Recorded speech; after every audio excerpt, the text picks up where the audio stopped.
Muri Zimbabwe uyaunze Hopewell chimwono uya uataka parliament ya Mnangagwa na Mnangagwa wacho achiti aiwa ndo vari to be blame aiwa neinflation yutika nyika yeZimbabwe. Saka bina mashoko ataura nokudzira subscriber like wotina on the bell icon.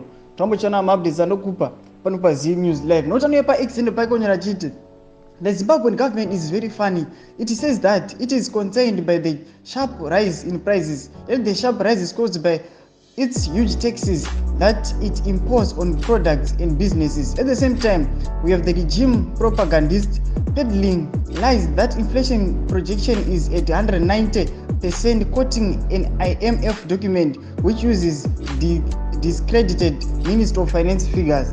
How can inflation decrease when the same government says prices are sharply increasing?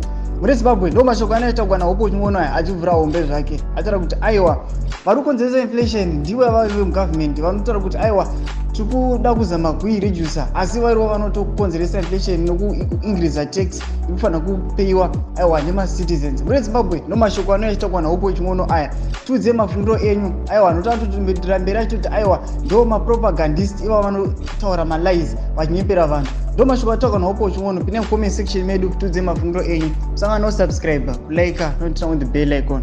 Tombochana mabdisa nokupa pano pa Z News Live.